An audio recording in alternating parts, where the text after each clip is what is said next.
everyone. My name is Kim Bornstein. I'm the admissions officer at UConn Stanford. It's great to see some familiar names. I know some folks have visited us for a campus or residential hall tour, or maybe have joined me for another one of these Thursday special sessions, learning more about the residential hall, another major on campus. So we have lots of great information to share with you from the admissions office. Tonight, though, we are focused on computer science in our School of Engineering, and we are thrilled all of you have tuned in to learn more.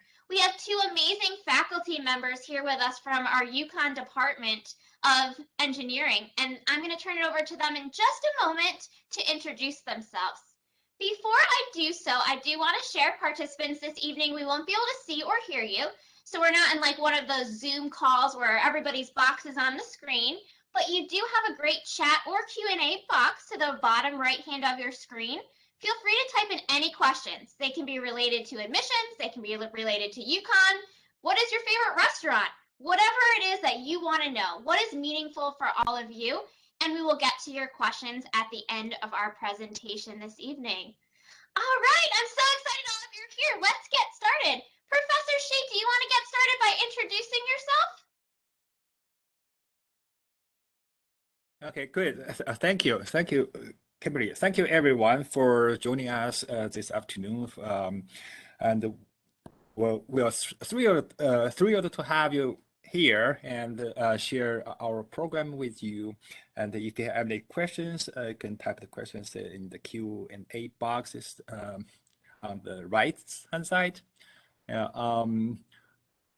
First, I would like to thank Kimberly for organizing this meeting.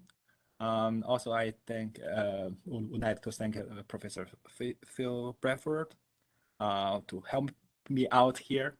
Yeah. So my name is Jerry Shi. I'm the director of computer science program at Stanford.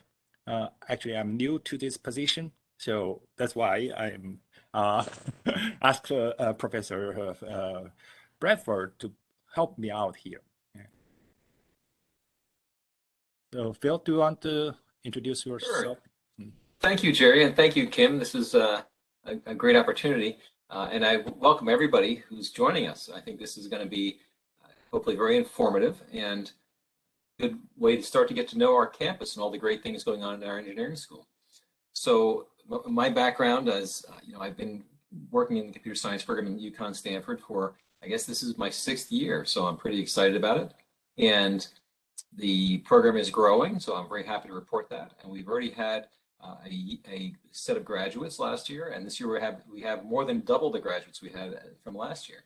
So everything is going great. And so I'm going to turn it back to Kim, and look forward to the rest of this discussion. Great. Thank you again both for being here with us this evening. I know you both are so busy doing so many great things for our campus and our university as a whole. And so I can't thank you enough for sharing your knowledge and your wisdom and what makes UConn so special to both of you with us this evening.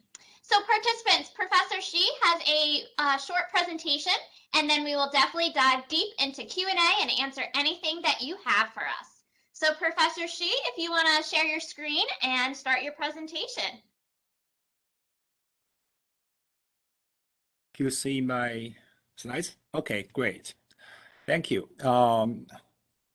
Welcome again. I'll take a short period of time to review our program, and if you have any questions, we try our best to answer, and hopefully, you will find our program at Stanford is interesting and exciting, and we're going to welcome you next fall. Yeah.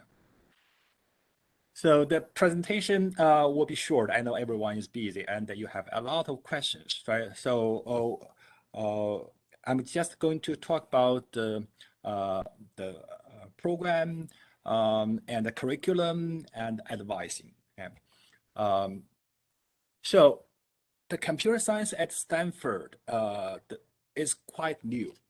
We have been offering CSE courses at Stanford for many years. We prepare students to transfer to stores. That was the story before. But since fall 2017, we established a full 4-year computer science program at Stanford. So students can finish like a full program at Stanford, and they don't have to come to stores. Yeah. So currently we have 70 students in the program, and we just have the first cohort graduated in May 2021. And it's not easy. They spent the last 18 months is the last almost 2 years in pandemic, but they made it. Kudos to them, right? So they made it. But since this semester, I think things are getting back to normal, and we have a lot of in-person classes. Most of classes are in person, getting back to normal, right? So, yeah, so things are getting better, and I think I would imagine by the next fall, okay, things will be almost normal, right? So you can have like a real experience of college life at Stanford. So the program has been there, but still it's pretty young, right? So currently we have 3 full-time faculty members.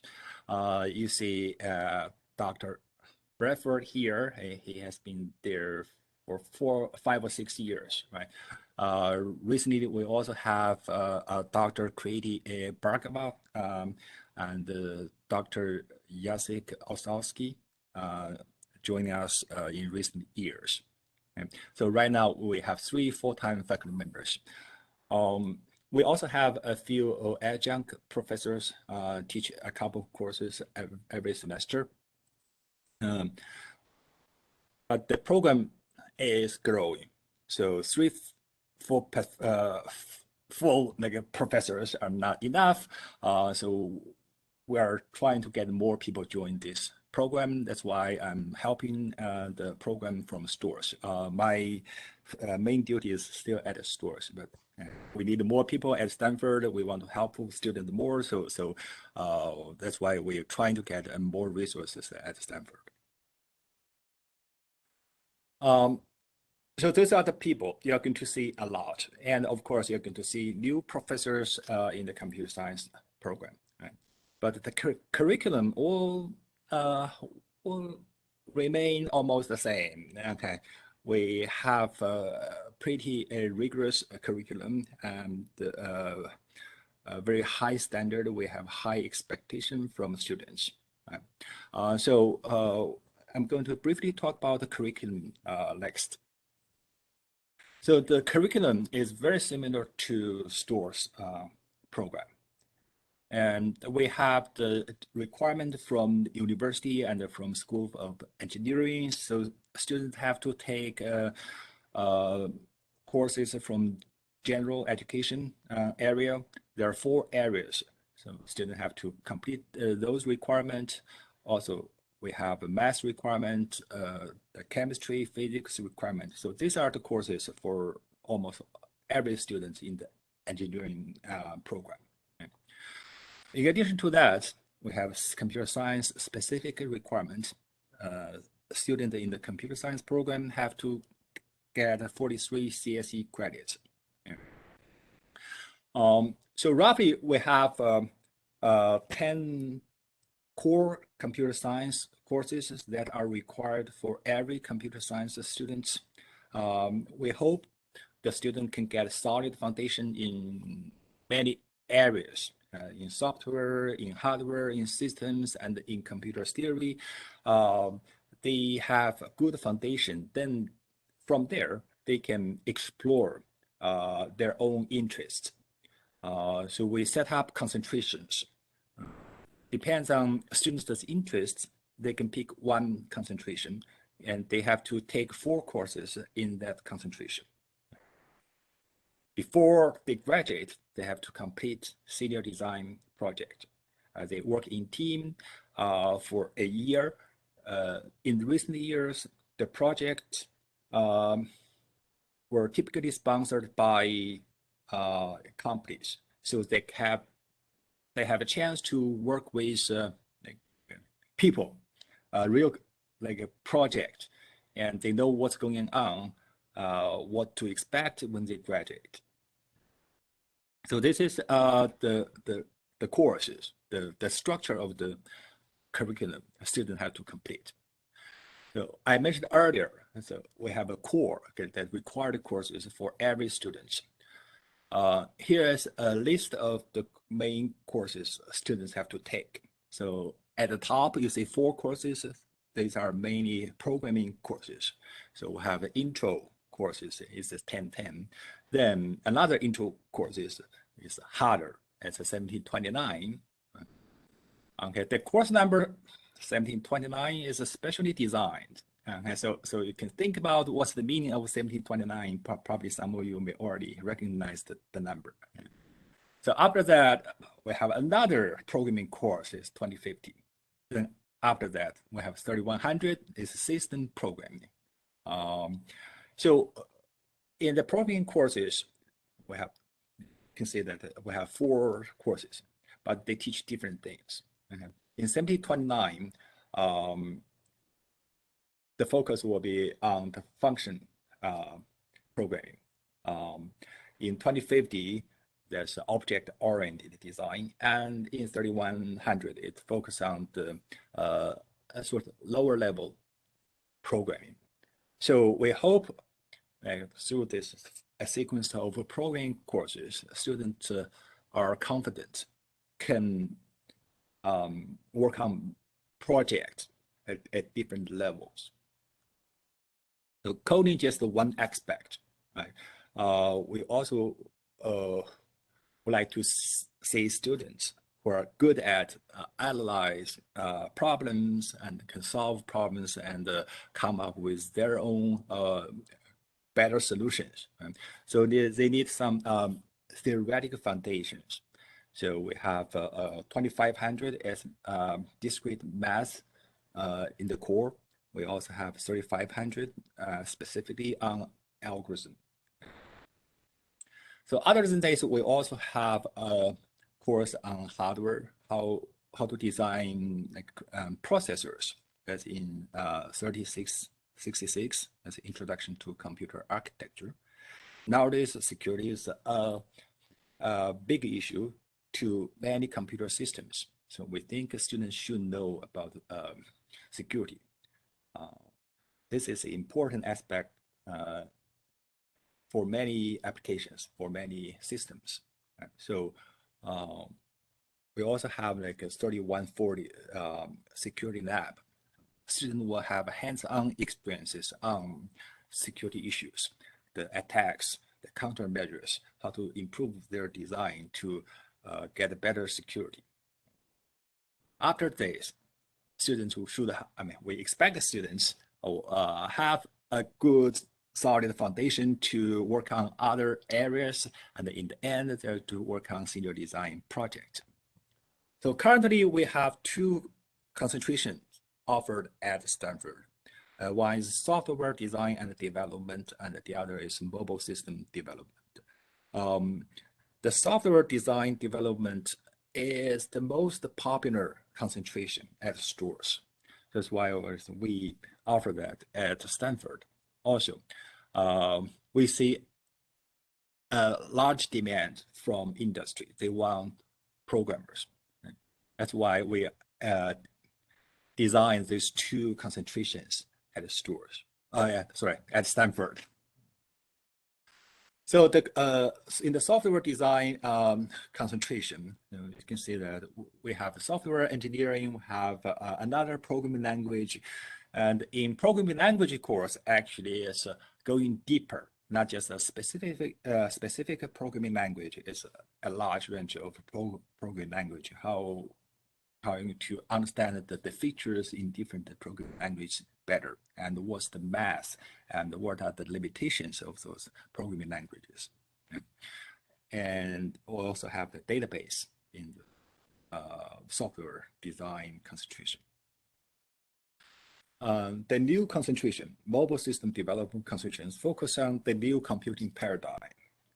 Probably you all know that we are doing a lot of things on our phones, right? So almost everyone has a smartphone, right? The servers you're accessing are different from what we can find many years ago. We have cloud and we have distributed computing. So this software, this concentration focus on the challenging issues in this computing paradigm. So you can see that we have networking, we have network security, and we have cloud computing courses. So hopefully we have a good sequence of courses to have students prepared for working in projects in the cloud. They can use the cloud infrastructure to develop new applications and address the issue of their customers, and they can work with many companies on their project. So those are the two concentrations we're offering at Stanford. So the courses are tough because they're not easy, but you're not alone, right? So we have a good advising team to help you along the way. So we have Shoshana. She's coordinator of regional campus, right? So she's advising a lot of engineering students at Stanford. The students, in addition to that, student will get help from faculty advisors. Currently, Professor Bradford is helping a lot of students. He just told me this morning or yesterday, he's going to meet with about 100 students in these weeks. Why? Okay, we want to know what's going on with the students and hear from them and help them along the way. So the advising is mandatory. Students must meet with their advisors every semester before registration. So typically registration will open up in October for spring semesters and in March for fall semesters. So expect to get email from advisors. You have to meet with them, discuss the plan, and you can tell them what you like and what you don't like. Actually, you don't have to wait until there. You can talk to them anytime, right? But this meeting is mandatory. At least you have to see advisors once a semester.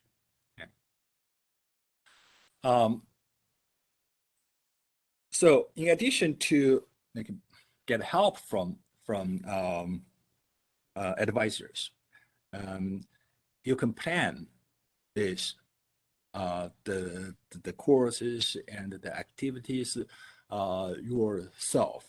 Okay, the starting point would be the course selection guide. So every year, the department will provide a template for students. Depends on the course requirement. Most students will just follow the template, but of course, every student may have different requirements. They have different interest scheduling, right? So you can make changes. But that will be the starting point. Right? You look at the basic requirement of the program and the courses you have to take, you must take, and look at the courses you are interested in, want to take. So from there, you talk with the advisors about your plan, and they will give you suggestions. And if you have questions about the career path and the industry you are interested in, right, you can discuss with your advisors. So typically after 2 years, when you get into the junior year, you're going to file the preliminary plan of study. So it's almost halfway through. Then you look at the course you already taken and plan for the courses in the remaining 2 years. So typically this happens after like 54 credits. So you need to file the preliminary plan of study. Then pretty much you know what you need to do, right? And you just need to work hard to to complete the plan, right? So the final plan of study is due in last semester after 2 weeks, right? So after 2 weeks, you're not typically you cannot change courses easily. So basically, in the last semester, after you are enrolled in all the courses you plan to take, you file the final plan of study, and this plan of study will go through a chain of approval. If everything looks good, then you are ready to graduate. Then we'll say congratulations, and you will get tons of email. Right?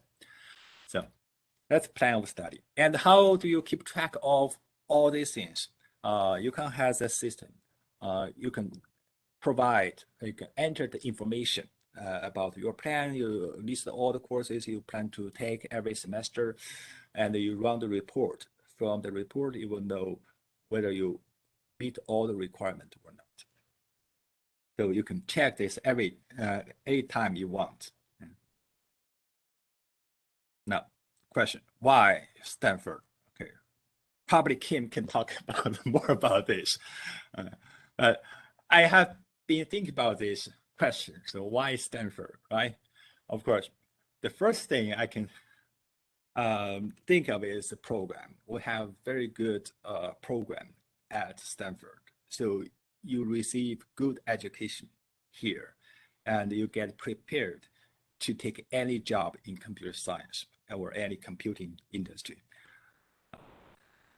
The second, the campus. We have a small campus compared to stores, right? But it's urban, right? It's more vibrant. You have more things to enjoy after, say, like long hours of working.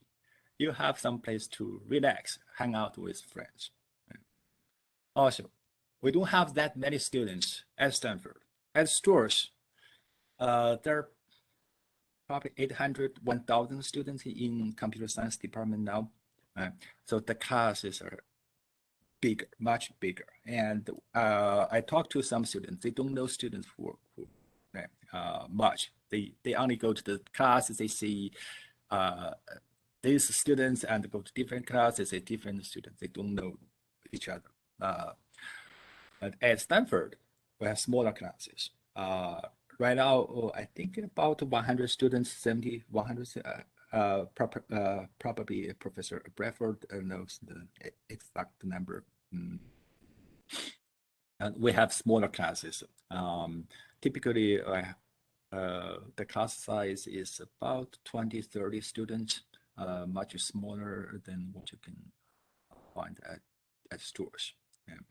So you know the students, and you know the professors, and you have more contact time with professors. So hopefully, many students will like this kind of environment, and they like to communicate with other people and share their experiences. We also have some opportunities that are unique to Stanford students. So we have many companies nearby. Right? As I mentioned earlier, we have a strong support from Fairfield County and the city of Stanford because of the location of this program. And many companies want to sponsor senior design projects at Stanford because they are nearby. They want to meet with the team frequently in person. Right? So they are only interested in students in Stanford. We also have like a Fairhaven scholarship that is just for computer science students at Stanford. So we have many opportunities. We have a Synchrony Lab. That's an on-campus lab. If you took the campus tour, probably you saw the lab. Right? So this is a lab sponsored by Synchro, and they want students to work on some interesting project. And if you have any questions on this, I think Dr. Bradford probably can describe more some interesting projects happening there. Okay, so I think I covered most of the things happening here, and if you have any questions, I can answer, or I can ask Professor Bradford to answer your questions. Thank you so much. I always learn everyone. so much information when we do these presentations. I didn't even know we had 2 concentrations in the computer science program at UConn Stamford. So it's really exciting to hear that our students can have a degree from University of Connecticut, but also have a focus or a specialty. And then in addition, maybe doing their capstone project, their design project with a company and have that on their resume as well. So many great opportunities for our students.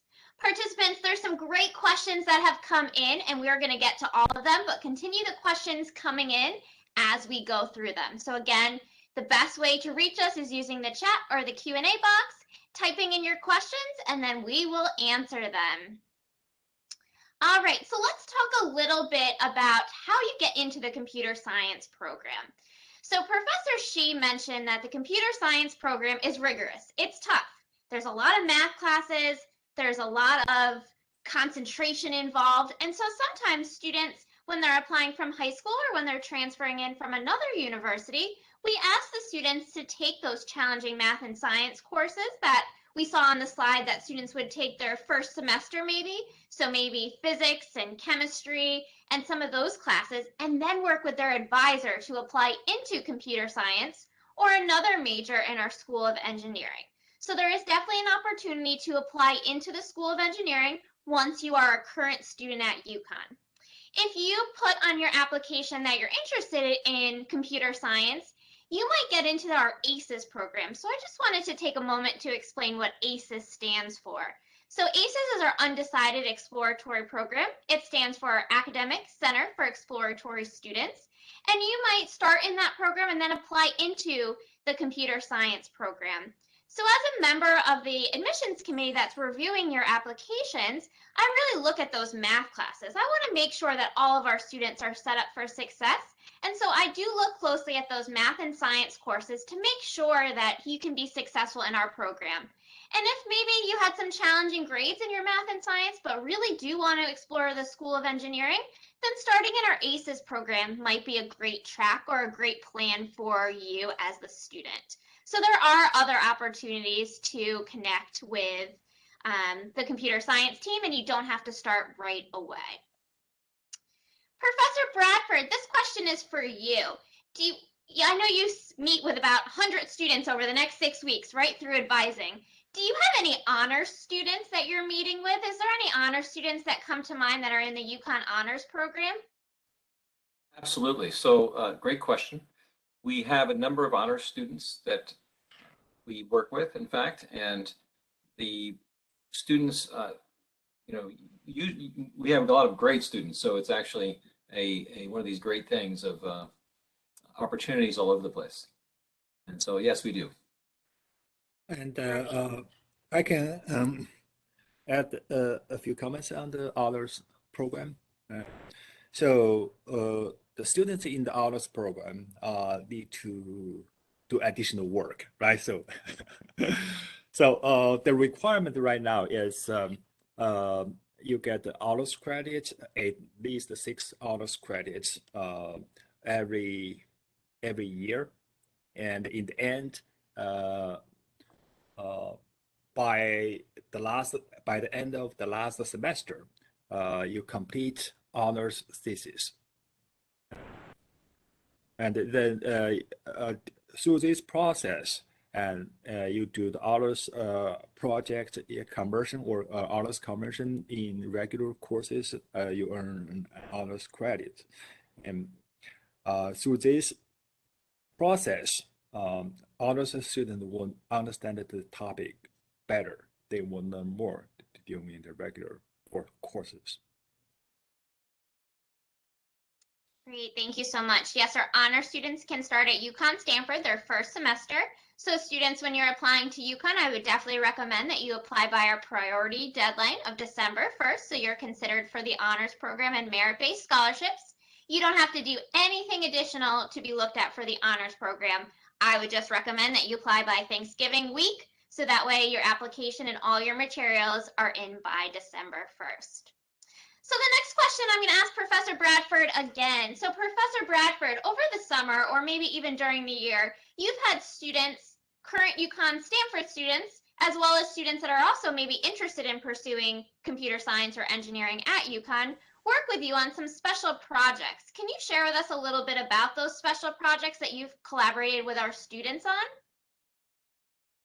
All right, I'd be happy to. So I'm trying to drive a good research program, and the students play an integral role in that. So there's a couple of projects we've been working with industry as well as purely scholarly projects. So let me start with some of the industrial projects. So one of our colleagues, Professor Akavachi, who works here on a part-time basis, brings in problems that are useful for software systems and solutions for the Boys and Girls Club of Stanford and other regions. He actually solve real problems to do automatic translation through implementations around Google Translate, so that teachers and parents can communicate and people in the Boys and Girls Club can communicate. So that's one summer project that ran last summer. We had a couple of paid interns for that last summer, in fact, micro interns, but they're half-time, but this was great. I also have been driving some research in computer security with labeled graph problems. And I had a couple of students work with me in the last few years. And what these problems are like is there's something called onion routing, which sounds strange, I know. But the onion routing idea is if I want to route something to you, and it's going to go through some intermediary nodes, like the nodes behind me, if you can see me, in those intermediary nodes, I want to make it go through a bunch of random looking ones, so nobody can really tell who I'm sending my messages to. So we've studied protocols for that called this onion routing, and the students have been very helpful. We built some software, and the students helped work on it and helped me debug it. They're my bugs, of course. And so we have projects like that. This coming summer, I actually have a couple of good projects on my list. Another area that I've got a project going in is a blockchain projects, and these are I built a very serious set of notes, and we've got a lot of blockchain stuff going on in the New York and Stanford area, all the way down to Miami, actually. And some of our senior design projects, we've pulled in some local companies, and these companies right now we have a machine learning project with some dermatologists that look at skin lesions automatically through like a cell phone and try to get some initial diagnostics. We have a couple other projects in quantum proof security that was going a little bit last summer, but now is up to full pace. So there's tremendous opportunities. A lot of it's actually beautiful because it's based on current need in industry, and research is wonderful and surprisingly powerful in how it helps society and helps our understanding of things. But we can also, if we gear our research right towards immediate applications, it can be just as beautiful of a topic, but it can also have immediate consequences that are positive economically. So we have a bunch of these things going, and I'm trying to get some more resources for students to do these things. However, I will tell you that we've had students who've had internships in New York City during the summer. And they've worked for, one student worked for a startup that had just garnered a $50 million second round, I should say. And so I've had students who've worked with me on graph databases in a regional startup here as well. So there's tons of opportunities, and because we have such talented students here, and faculty, of course, too, and as well as admissions officers, we really punch above our level. We do really fantastic work. And if I won't say that including myself, I'll just say that including other faculty, but it's great stuff and great opportunities all around. Great. So exciting to hear what our Huskies are doing out in the world and how much of a difference they're making. Every time we get to the opportunity to connect and I get to hear the stories, it just makes me so excited and so passionate about the work that I do on a daily basis, knowing our students are giving back to the world and the community and overcoming challenges that may exist out there. So thank you for sharing those. That's so exciting. Students, continue sending in your questions. These are some really great questions. The next question I will take, a student asked a question about taking an AP computer science class and what that looks like for the admissions committee when they're applying to UConn. And so what I would tell students is that we look that students are challenging themselves. Every high school has different opportunities for students, and every community has different resources, right? And so we always look for students to challenge themselves, whatever that means. Challenging yourself for one student might mean taking an honors class. Challenging themselves for another student might take 3 AP classes, right? So we really look at every student individually, and we look at students in the context of their schools. So if you're interested in computer science or engineering, AP Computer Science is a great class or a great opportunity to take advantage of, and we definitely look at every single course that you're taking on your high school transcripts. We even look at your senior year grades and make sure you continue challenging yourself throughout your senior year, because we do request a final high school transcript as well. All right, I want to make sure we got to all the questions. Professor Bradford, do you know some of the projects that Synchrony is working on with our students in the Synchrony financial space on campus? Yes, I do. So that's a great question. So Synchrony breaks our students up into teams, and there's, as an example, one of our students is in the security team, and he works with computer security with Synchrony.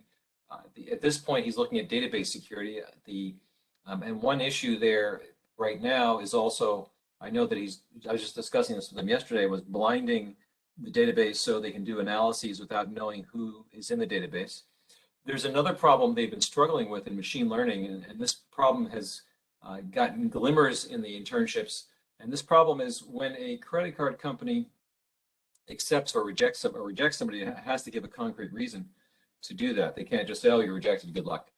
In some of the machine learning techniques, particularly neural networks that clump applicants into different boxes, don't give a reason why they did. They just happen to be pretty good at it, and you can't give somebody that reasoning.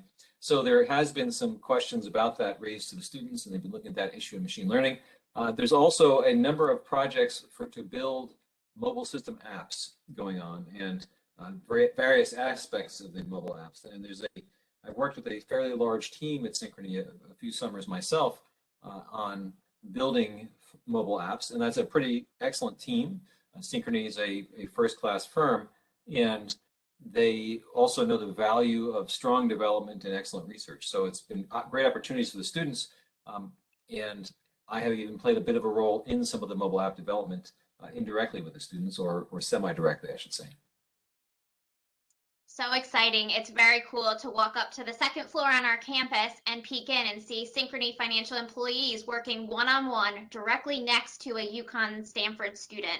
It's such a great opportunity talking about why UConn Stanford is so special. It's that opportunity to have that one-on-one time with an employee who works for a remarkable company, right, and is doing some of this hands-on research, and then to walk down the street and live in our brand new apartment. So apartment style living is also the great opportunity right in downtown Stanford. So I look out my window today and Ludacris is performing at Mill River Park right across the street from our campus. So lots of exciting things are happening in the city of Stanford and at UConn Stanford.